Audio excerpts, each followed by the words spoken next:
मानोरा तालुक्याचे माजी आमदार प्रकाश डहाके यांनी आपल्या सहकाऱ्यांसोबत कारंजा तहसीलवर धरणे आंदोलन केले। राजधानी दिल्लीच्या सीमेवर पंजाब, हरियाणा, उत्तर प्रदेशातील शेतकरी बांधव कडाक्याच्या थंडीत आंदोलन करीत आहे।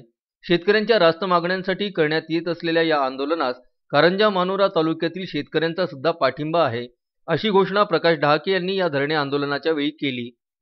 यावेळी बोलताना प्रकाश डहाके म्हणाले की शेती आणि शेतकरी संबंधी विधेयक लोकसभेत संख्येच्या बळावर आणि राज्यसभेत नियम मोडून चर्चेशिवाय पास करण्यात आले।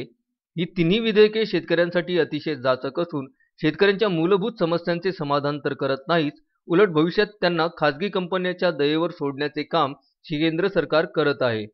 या विधेयकामध्ये शेतमालाच्या किमान आधारभूत किमतीनेच शेतमाल खरेदी करण्याचा कायदा आणि नियमाचा विधेयकात समावेश नाही। याच कारणामुळे राजधानी दिल्लीच्या सीमेवर पंजाब, हरियाणा, उत्तर प्रदेशातील शेतकरी बांधव कडाक्याच्या थंडीत आंदोलन करीत आहे। त्यांच्या रास्त मागण्यांसाठी करण्यात येत असलेल्या या आंदोलनाला त्यांचा तालुक्यातील संपूर्ण शेतकऱ्यांसह जाहीर पाठिंबा आहे।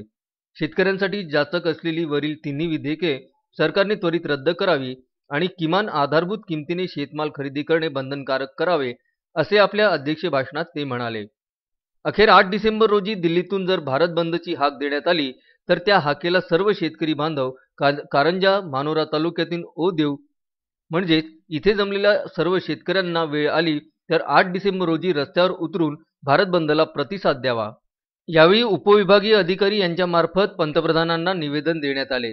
या धरणे आंदोलनात शेकडोच्या संख्येने शेतकरी आले होते। प्रकाश डहाके, गणेश बाबरे, विष्णू पाटील तिडके, दत्ता पाटील तुरक, ज्योती गणेशपुरे, मते गुरुजी, प्रसन्न पळसकर, नितीन मिळवले, विश्वनाथ ताथोड, चंद्रशेखर डोईफोडे, डॉक्टर दहातोंडे आणि शेकडो शेतकऱ्यांची उपस्थिती होती। अक्षय लोटे, विदर्भ न्यूज, कारंजा लाड।